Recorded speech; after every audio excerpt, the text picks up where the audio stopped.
Welcome to another episode of Mike Reads. Today we'll be continuing in our series on Adam Smith's The Wealth of Nations with our third and final read in Book 4, Chapter 9. Chapter 9 entitled, Of the Agricultural Systems, or of those systems of political economy, which represent the produce of land as either the sole or the principal source of the revenue and wealth of every country.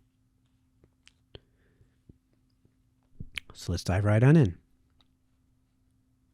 The policy of ancient Egypt, too, and that of the Gentoo government of Indostan, seem to have favored agriculture more than all other employments. Both in ancient Egypt and Indostan, the whole body of the people was divided into different castes or tribes, each of which was confined, from father to son, to a particular employment or class of employments. The son of a priest was necessarily a priest, the son of a soldier, the son of a laborer, the son of a weaver, the son of a tailor, etc. In both countries, the caste of the priest held the highest rank, and that of the soldiers the next, and in both countries, the caste of the farmers and the laborers was superior to the castes of merchants and manufacturers. The government of both countries was particularly attentive to the interests of agriculture. The works constructed by the ancient sovereigns of Egypt for the proper distribution of the waters of the Nile were famous in antiquity, and the ruined remains of some of them are still the admiration of travelers. Those of the same kind which were constructed by the ancient sovereigns of Indostan for the proper distribution of the waters of the Ganges as well as of many other rivers, though they have been less celebrated, seem to have been equally great. Both countries, accordingly, though subject occasionally to dearths, have been famous for their great fertility. Though both were extremely populous, yet, in years of moderate plenty, they were both able to export great quantities of grain to their neighbors. The ancient Egyptians had a superstitious aversion to the sea, and as the Gentoo religion does not permit its followers to light a fire, nor consequently to dress any victuals upon the water, it in effect prohibits them from all distant sea voyages. Both the Egyptians and Indians must have depended almost altogether upon the navigation of other nations for the exportation of their surplus produce, and this dependency, as it must have confined the market, so it must have discouraged the increase of this surplus produce. And this dependency, as it must have confined the market, so it must have discouraged the increase of this surplus produce. It must have discouraged, too, the increase of the manufactured produce more than that of the rude produce. Manufactures require a much more extensive market than the most important parts of the rude produce of the land. A single shoemaker will make more than 300 pairs of shoes in a year, and his own family will not perhaps wear out 6 pairs. Unless, therefore, he has the custom of at least 50 such families as his own, he cannot dispose of the whole produce of his own labor. The most numerous class of artificers will seldom, in a large country, make more than 1 in 50 or 1 in 100 of the whole number of families contained in it. But in such large countries as France and England, the number of people employed in agriculture has by some authors been computed at a half, by others at a third, and by no author that I know of at less than a fifth of the whole inhabitants of the country. But as the produce of the agriculture of both France and England is, the far greater part of it, consumed at home, each person employed in it must, according to these computations, require little more than the custom of 1, 2, or at most, of 4 such families as his own in order to dispose of the whole produce of his own labor. Agriculture, therefore, can support itself under the discouragement of a confined market, much better than the manufactures. In both ancient Egypt and Indostan, indeed, the confinement of the foreign market was in some measures compensated by the conveniency of many inland navigations, which opened, in the most advantageous manner, the whole extent of the home market to every part of the produce of every different district of those countries. The great extent of Indostan, too, rendered the home market of that country very great, and sufficient to support a great variety of manufactures. But the small extent of ancient Egypt, which was never equal to England, must at all times have rendered the home market of that country too narrow for supporting any great variety of manufactures. Bengal, accordingly, the province of Indostan which commonly exports the greatest quantity of rice, has always been more remarkable for the exportation of a great variety of manufactures than for of its grain.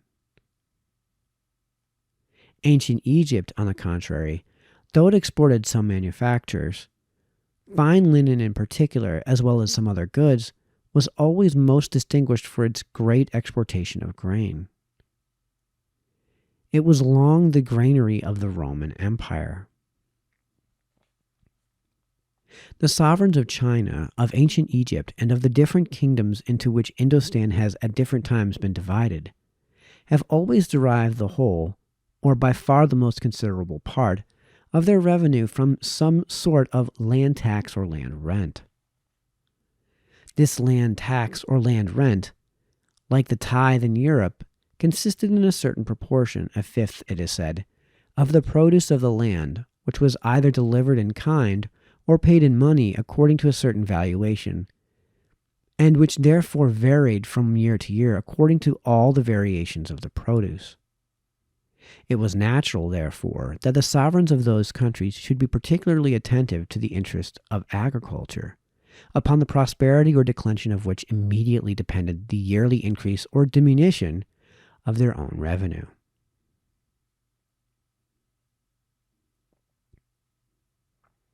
The policy of the ancient republics of Greece and that of Rome, though it honored agriculture more than manufactures or foreign trade, yet seems rather to have discouraged the latter employments than to have given any direct or intentional encouragement to the former.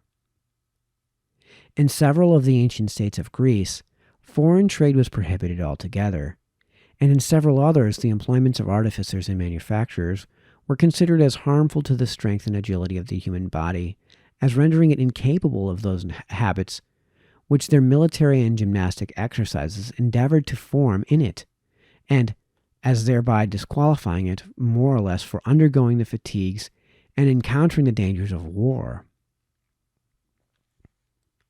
Such occupations were considered as fit only for slaves, and the free citizens of the state were prohibited from exercising them. Even in those states where no such prohibition took place, as in Rome and Athens, the great body of the people were in effect excluded from all the trades which are now commonly exercised by the lower sort of the inhabitants of towns. Such trades were, at Athens and Rome, all occupied by the slaves of the rich, who exercised them for the benefit of their masters, whose wealth, power, and protection made it almost impossible for a poor freeman to find a market for his work when it came into competition with that of the slaves of the rich. Slaves, however, are very seldom inventive, and all the most important improvements, either in machinery or in the arrangement and distribution of work, which facilitate and abridge labor, have been the discoveries of free men. Should a slave propose any improvement of this kind, his master would be very apt to consider the proposal as the suggestion of laziness, and of a desire to save his own labor at the master's expense. The poor slave, instead of reward, would probably meet with much abuse, perhaps with some punishment. In the manufactures carried on by slaves, therefore, more labor must generally have been employed to execute the same quantity of work than in those carried on by free men. The work of the former must, upon that account, generally have been made dearer than that of the latter. The Hungarian mines, it was remarked by Mr. Montesquieu, though not richer, have always been wrought with less expense, and therefore with more profit, than the Turkish mines in their neighborhood. The Turkish mines were wrought by slaves, and the arms of those slaves are the only machines which the Turks have ever thought of employing. The Hungarian mines are wrought by free men, who employ a great deal of machinery by which they facilitate and abridge their own labor.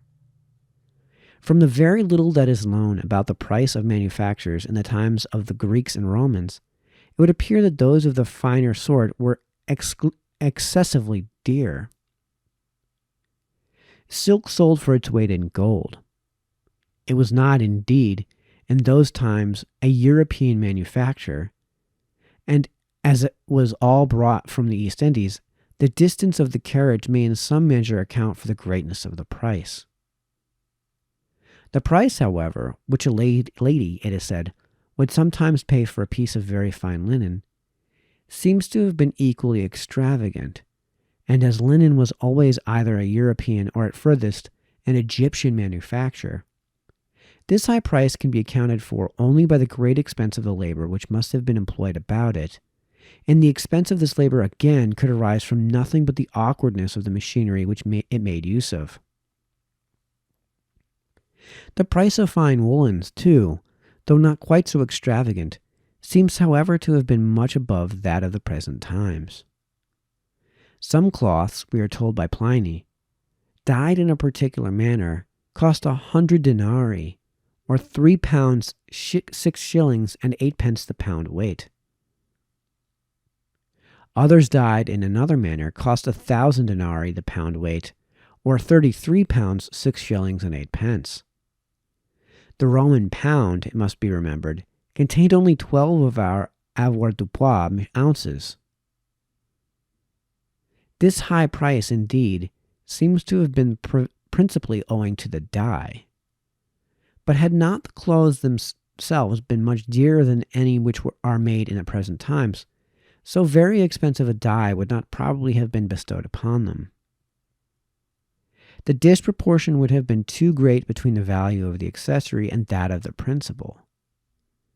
The price mentioned by the same author of some triclinaria, a sort of woolen pillows or cushions made use of to lean upon as they reclined upon their couches at table, passes all credibility, some of them being said to have cost more than 30,000, others more than 300,000 pounds.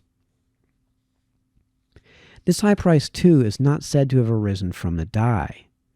In the dress of the people of fashion of both sexes, there seems to have been much less variety. It is observed from Dr. Arbuthnot in ancient and in modern times. And the very little variety which we find in that of the ancient statues confirms his observation. He infers from this that their dress must upon the whole have been cheaper than ours, but the conclusion does not seem to follow. When the expense of fashionable dress is very great, the variety must be very small. But when, by the improvement in the productive powers of manufacturing, art, and industry, the expense of any one dress comes to be very moderate, the variety will naturally be very great. The rich, not being able to distinguish themselves by the expense of any one dress, will naturally endeavor to do so by the multitude and variety of their dresses. The greatest and most important branch of the commerce of every nation, it has already been observed, is that which is carried on between the inhabitants of the town and those of the country. The inhabitants of the town draw from the country the rude produce which constitutes both the materials of their work and the fund of their subsistence. And they pay for this rude produce by sending back to the country a certain portion of it manufactured and prepared for immediate use. The trade which is carried on between those two different sets of people consists ultimately in a certain quantity of rude produce exchanged for a certain quantity of manufactured produce. The dearer the latter, therefore, the cheaper the former, and whatever tends in any country to raise the price of manufactured produce tends to lower that of the rude produce of the land, and thereby to discourage agriculture.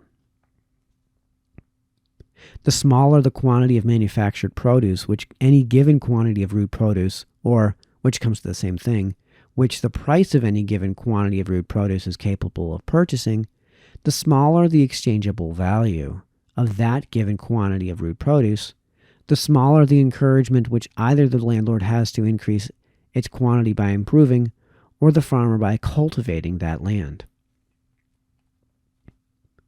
Whatever, besides, tends to diminish in any country the number of artificers and manufacturers, tends to diminish the home market, the most important of all markets for the rude produce of the land, and thereby still further to discourage agriculture. Those systems, therefore, which preferring agriculture to all other employments, in order to promote it, impose restraints upon manufactures and foreign trade, act contrary to the very end which they propose, and indirectly discourage that very species of industry which they mean to promote. They are so far, perhaps, more inconsistent than even the mercantile system. That system, by encouraging manufactures and foreign trade more than agriculture, turns a certain portion of the capital of the society from supporting a more advantageous to supporting a less advantageous species of industry. But still it really in the end encourages that species of industry which it means to promote. Those agricultural systems, on the contrary, really and in the end discourage their own favorite species of industry. It is thus that every system which endeavors, either by extraordinary encouragements, to draw towards a particular species of industry a greater share of the capital of the society than what would naturally go to it, or by extraordinary restraints, to force from a particular species of industry some share of the capital which would otherwise be employed in it, is in reality subversive of the great purpose which it means to promote. It retards, instead of accelerating, the progress of the society towards real wealth and greatness, and diminishes, instead of increasing, the real value of the annual produce of its land and labor. All systems either of preference or of restraint, therefore, being thus completely taken away, the obvious and simple system of natural liberty establishes itself of its own accord. Every man, as long as he does not violate the laws of justice, is left perfectly free to pursue his own interest in his own way, and to bring both his industry and his capital into competition with those of any other man or order of men. The sovereign is completely discharged from a duty, in the attempting to perform which he must always be exposed to innumerable delusions, and for the proper performance of which no human wisdom or knowledge could ever be sufficient. The duty of superintending the industry of private people, and of directing it towards the employments most suitable to the interest of the society. According to the system of natural liberty, the sovereign has only 3 duties to attend to. 3 duties of great importance, indeed, but plain and intelligible to common understandings. First, the duty of protecting the society from the violence and invasion of other independent societies. Secondly, the duty of protecting, as far as possible, every member of the society from the injustice or oppression of every other member of it, or the duty of establishing an exact administration of justice. And thirdly, the duty of erecting and maintaining certain public works and certain public institutions, which it can never be for the interest of any individual or small number of individuals to erect and maintain, because the profit could never repay the expense to any individual or small number of individuals, though it may frequently do much more than repay it to a great society. The proper performance of those several duties of the sovereign necessarily supposes a certain expense, and this expense again necessarily requires a certain revenue to support it. In the following book, therefore, I shall endeavor to explain, first, what are the necessary expenses of the sovereign or commonwealth, and which of those expenses ought to be defrayed by the general contribution of the whole society, and which of them by that of some particular part only, or of some particular members of the society. Secondly, what are the different methods in which the whole society may be made to contribute towards defraying the expenses incumbent on the whole society, and what are the principal advantages and inconveniencies of each of those methods? And thirdly, what are the reasons and causes which have induced almost all modern governments to mortgage some part of this revenue, or to contract debts, and what have been the effects of those debts upon the real wealth the annual produce of the land and labor of the society. The following book, therefore, will naturally be divided into 3 chapters. All right, well, that actually concludes Chapter 9 and Book 4 in Adam Smith's The Wealth of Nations. So we will continue with, it looks like Chapter 1 in Book 5 with our next read. So until then, this has been Mike, signing off.